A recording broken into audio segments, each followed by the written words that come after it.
The International Association for Near-Death Studies presents NDE Radio, a weekly exploration of near-death experiences and similar encounters with the other side. Now, here's your host, Lee Witting. Imagine what a surprise it would be to a 13-year-old girl praying for God to lift her up, to suddenly leave her body and go floating to the ceiling. Well, that's what happened to our guest today, and as a result, she is dedicating much of her time these days to telling the world about NDEs. Welcome to NDE Radio, brought to you by IANS, the International Association for Near-Death Studies. I'm your host, Lee Witting.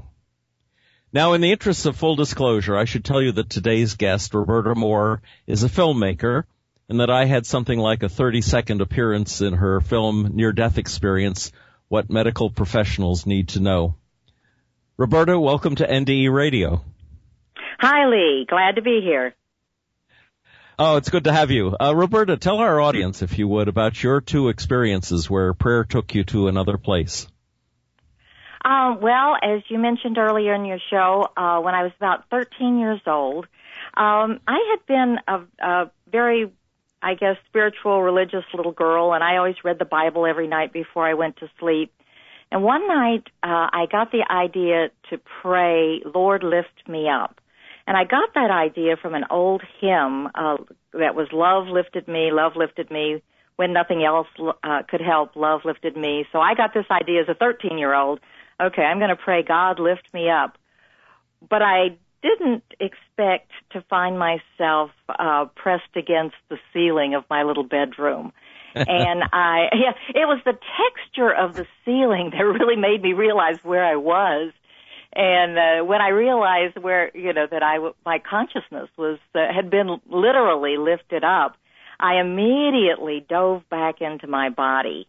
And there I shook for a little while thinking, what happened to me? What just happened to me? And of course, I never told anybody. I didn't tell my parents, because I knew they'd tell me it was just a dream. And I knew I was wide awake and it had really happened to me. So that was the first thing that really changed my ideas about how the universe is organized. So I realized consciousness could go traveling a little bit when I was 13. Mm-hmm. And when did you finally tell someone about it?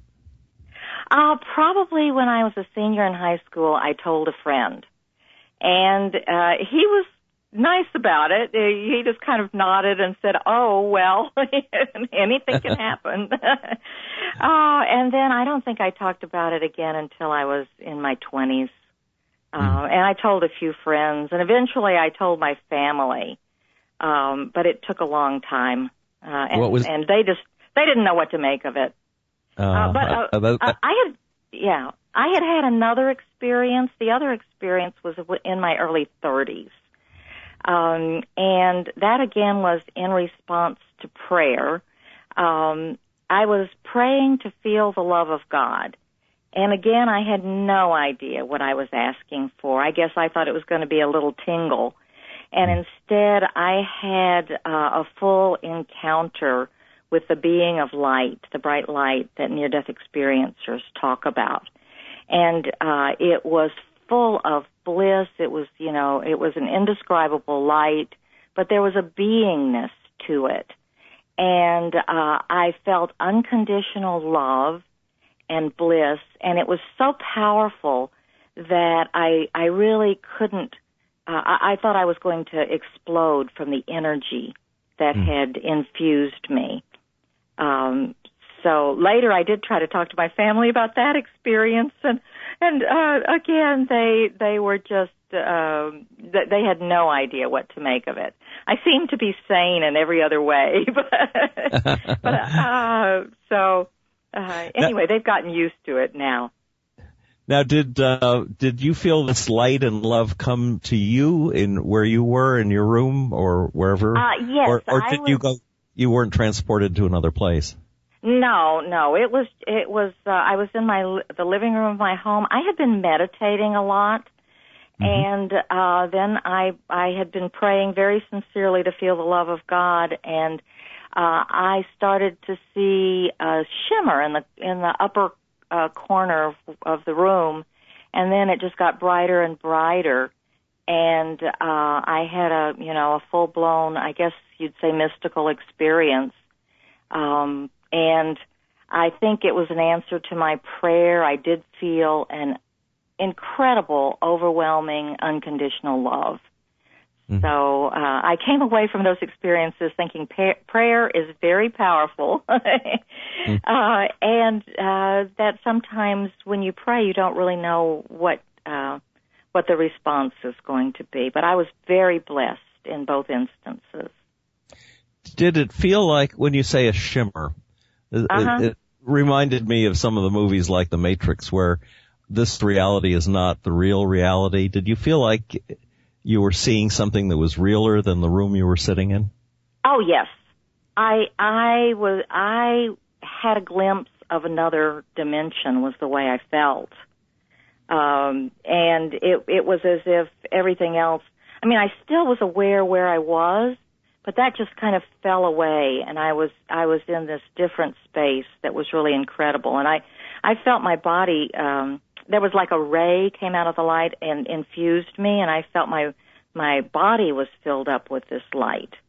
Mm. And so that's how I got interested in near-death experience. Was I was looking, I was trying to find descriptions of other people who had this same type of experience. And near-death experiencers in their experience when they're almost dying and then coming back, they encounter the same being of light, and the descriptions match my experience perfectly.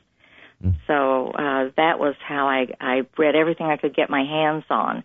I've also read of other people who've had experiences like mine where they were not in a near-death situation, and they were blessed with this experience of this tremendous loving being of light. And you're looking for other stories about other experiences. Is that what took you to IANDS? Absolutely. Yes, it's been, I was in my early 30s at the time, and I'm retired now. So it's been since that time, and even earlier, I was on a spiritual quest. I think that original out-of-body experience, and then I had an inclination for spiritual interests, even when I was very young. So all my life, I've been on a spiritual journey. But, of course, when I had the encounter with the being of light, that intensified everything. And so I found IANDS, which has been such a blessing. And I'm so proud to be a professional member of that organization. It's the International Association for Near-Death Studies. And what led you to the idea of making films about NDEs? Well, I was coming to a time of retirement, and quite unexpectedly, I became a filmmaker. I hadn't planned it, but I found that I had a talent and a passion for it. And I was at a retreat center in Virginia, and I met a doctor there. And she and I started to talk about near-death experiences. And she works in an ICU. Her name is Lauren Belge. And she works in an ICU, and she sees between 8 and 12 near-death experiencers a year. And she was telling me that the other doctors in her hospital were not comfortable with talking to people who had these kinds of spiritual experiences, and they started referring them all to her. And I said, well, why do you think they're so uncomfortable? And she said, well, they have never had any training. They don't know anything about it. And from that conversation, I talked to her and said, do you think a training video would be useful? And she said, I think it would be invaluable. So when I contacted IANDS, I got a call back from the president, Diane Corcoran, and she said, I think maybe we can work together. So it evolved from there. Well, you made a beautiful film, I believe, and maybe I'm prejudiced because I have a small spot in it, but near-death experience, what medical professionals need to know. And as a chaplain at a hospital, I know that they need that, especially. I get called in all the time by doctors who are getting a report from a patient about a near-death experience, and they don't know how to deal with it, and they ask me to instead. What were some of your experiences in interviewing folks in the making of that film?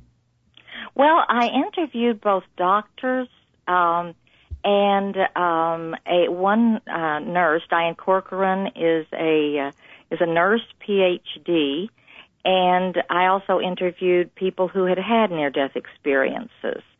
And I found that the doctors who understood about near-death experience were passionate in wanting to tell other doctors that these experiences are real, that they are normal, that they are common, and that patients need to be treated respectfully when they have these experiences, that near-death experience is really a patient care issue.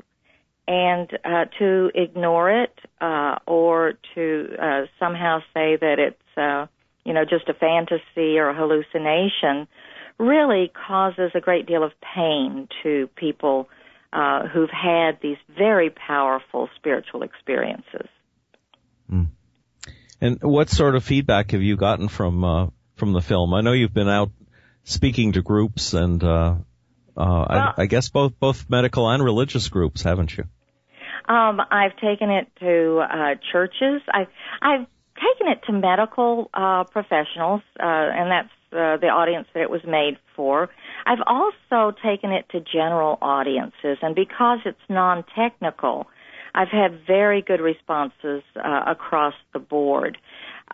Starting with medical professionals, I've taken it to hospitals. I've taken it mostly to nursing associations, and I think probably one of the most touching experiences I've had was with a group of seasoned, very experienced nurses.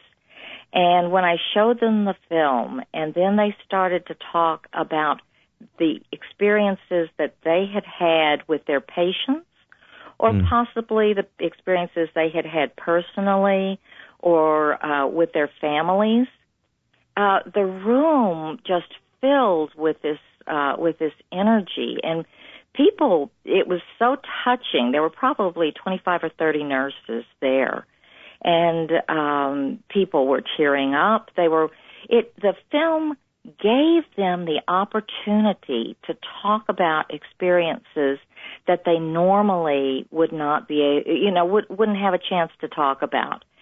And in sharing together, and there were many people, out of 30, there were probably 8 or 10 people who were talking about things that had happened to them, their patients, or their families. So it was a very, very moving experience. And I was told later that the nurses said that was the best presentation that they had had, and they have monthly presentations. So there's a great deal of enthusiasm there. And I've also taken it to hospice groups. And what do they think of it? Oh, they love it. They love it because, again, it validates their experience. And it gives them permission to share their own stories. In a hospice, they see a lot of deathbed visions where people who are dying see their loved ones who have passed on, or they might see a spiritual figure. And, sometimes families get confused and try to tell their dying loved one that, oh no, that's just a hallucination. There's really nothing there.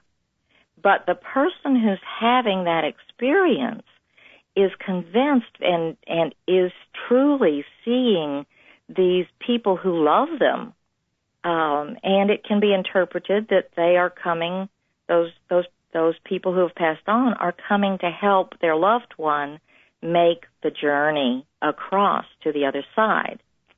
And so, the hospice nurses have a lot of those stories. And most of them are very respectful and understand that it's important that when someone is dying, they need to be allowed to fully experience those visions and those things that are coming to them. Right. What do you think is the best way to reach groups like hospice workers and nurses and chaplains, for that matter, who don't really have enough information about NDEs? How could we get your film, for example, a wider distribution? Well, I took it to a conference this year. I'm in Southwest Florida, and I went up to Baltimore, and I took it to the National Conference of the Association for Death Educators and Counselors. And I got a great reception, and they really were very excited about it and practically begging me to make another film about deathbed visions, because that's the thing that they are, the counselors and the hospice workers are mostly seeing. So I think by taking it to conferences, and also for doctors and nurses themselves to take the video and hospice workers too, to take it to their organizations and talk about their own experiences and show the video. I'm only one person, and I'm also, making other videos as well. I have a couple other projects that I really want to do. So I'm spread very thin, but I did find by taking it to a conference, I had quite a few people buying the video, and then people who wanted more information about it. So I actually, along with Jan Holden, another IANS member, out of over 100 speakers, we were the only two who spoke about anything like near-death experience. So I felt like it was important to be there at a national conference to sort of represent the group who understands that it's important that people's spiritual lives are very important to their healing, Yes. and it's important for doctors and nurses to really understand and treat patients appropriately. Mm-hmm. And you mentioned Jan Holden, who's part of IANS, of course, and you and she are, I understand, planning another video. Maybe you could tell us something about that. Well, we are the new project that we're working on. We will be fundraising in the spring. It is about, the title is going to be Escape from Darkness, and it's about the wisdom of near-death experience and suicide prevention.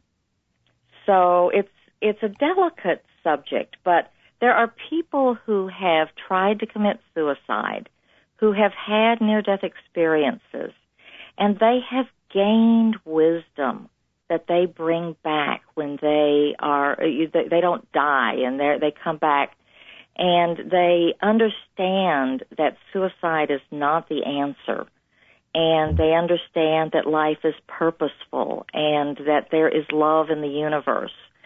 So we want to make a video that would be appropriate for people who are contemplating suicide, and also for counselors to use with those people who are having suicidal thoughts.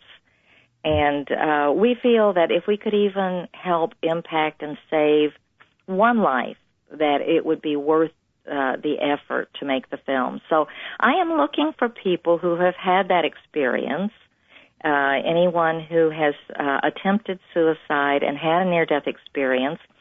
Please contact me. You can contact me at Roberta Moore, MOOREFL, like Florida, Roberta Moore, FL, at gmail.com. And I am looking for people to interview. We will be fundraising in probably February or March on Indiegogo. It's a crowdfunding resource online, and that's going to be my first attempt at using crowdfunding. But I think it's such an important video that I think that that people will be willing to help and contribute, so we can bring this important information to help save people's lives. Yes. Well, I have found in chaplain work, when I talk to people who've attempted suicide, which, they always or often turn up in the hospital as a result, that they find NDE stories very interesting, even if they haven't had an NDE themselves. It gives them something, it gives them a grounding in this life somehow, because I'm telling them about the experience of people who've seen the other side. And it has a very interesting healing effect, I think. Just the relating of other people's adventures on the other side to someone who tried to get there but didn't realize what it was. And I actually, excuse me, I thought you were done. No, I actually had a letter from someone, an email message this week from someone who had that very experience, that she was suicidal, and she found literature about near-death experiences, and it just learning about what it's like to go through the death process, the dying process, and to find that life has purpose and meaning, and that there is love in the universe. These stories are universally healing, and so we hope to bring those stories to people who are having suicidal thoughts and who are in despair. And so that's our next project. I also, behind that one, I would love to do one about deathbed visions, because the hospice people really were telling me that they need training and need information and need validation about those kinds of experiences. And so I have kind of a list of things. I'm going to be busy for several years, it looks like. And it's really my passion. I feel that I am doing exactly what I want to do and am meant to do. And I just am trying to do it as fast as I can. Funding is always an issue, so I'm hopeful that we will get some funding through the campaign on the crowdfunding site. I think especially for your suicide prevention film that there should be a lot of people out there interested in helping to support something like that. I wanted to ask you, Roberta, what do you think about the dramatic rendering of stories like Heaven is for Real, for example, a very popular film in awakening people's attention to near-death experience? Oh, I think, popular films are invaluable, that it does give people a glimpse into the experiences that are so common and widespread. So I think that they're very important, and some are done better than others, but I think that maybe the films are getting better. I like the one how it's about the afterlife that Clint Eastwood made. Do you remember? I'm trying to think of the name of it now. Hereafter? I think it is just Hereafter. And about the tsunami that. Yes, that was an the woman drowns and then can't convince anyone that her near-death experience was real. I thought that was an excellent film. That would be probably top on my list. I think film is an important part of getting the message out, because people read, but they also are very impacted by film. The film that I made is a training film for medical professionals, but I'm finding that the general audiences, churches, and even I've shown it to my condominium association here 3 times, and they're still asking me to show it again. Oh. Because word of mouth, people say, well, I didn't see it, I want to see it. So it has made a big impact, because doctors and chaplains and nurses have a lot of credibility. And so maybe if people won't listen to others, they do find that, medical professionals get their attention. So I think it's been important to show it to general audiences as well as the medical groups. When you show it to religious groups, do you get any pushback from differing theological points of view that they object to what near-death experience implies? Well, I suppose those groups haven't invited me. I don't know. The religious groups that I've shown it to have been extremely receptive. In fact, one church I went to, the minister had a near-death experience himself. And so after I showed the video, he talked about his own experience. And then always, when I have a group of, even sometimes 10 or 20 people, always there are people there who've had their own experiences.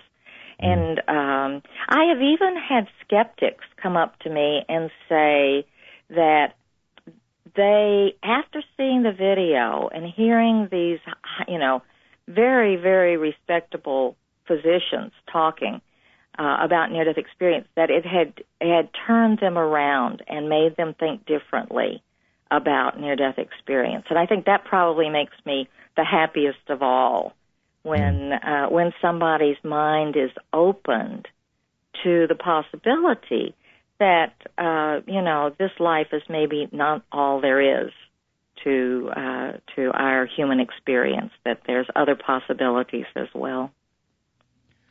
I think the project that is in the further future for you, the one about deathbed visions and the like, will be fascinating not only to hospice workers but to nurses who often see that sort of thing in the hospital when a patient is dying.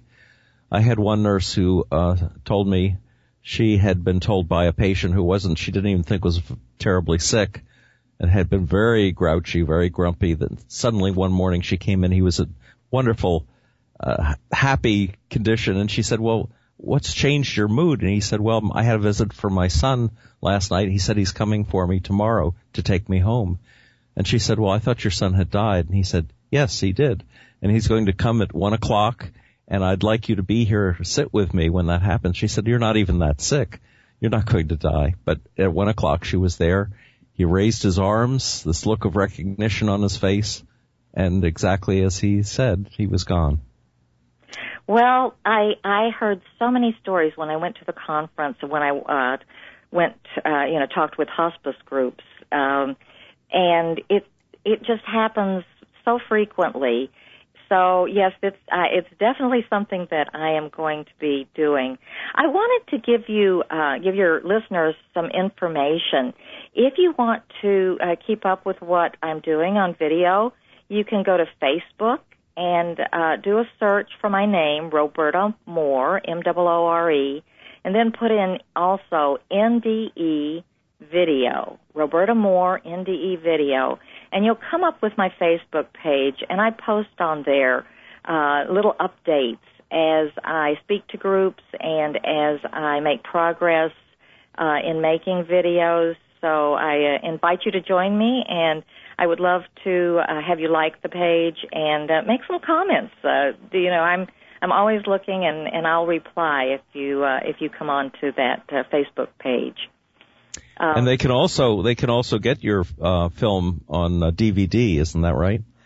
Yes, it's available from IANDS. If you go to IANDS.org/video, you'll see more information and actually a trailer there, a little preview of the video, and ordering information. You also may want to look around that website, IANDS.org. Yes, it's terrific. It's wonderful. It has reading lists. It has stories. It has so many resources. So I highly recommend it. Roberta, I want to thank you for being our guest today and for describing your experiences related to prayer and how it led to your filmmaking.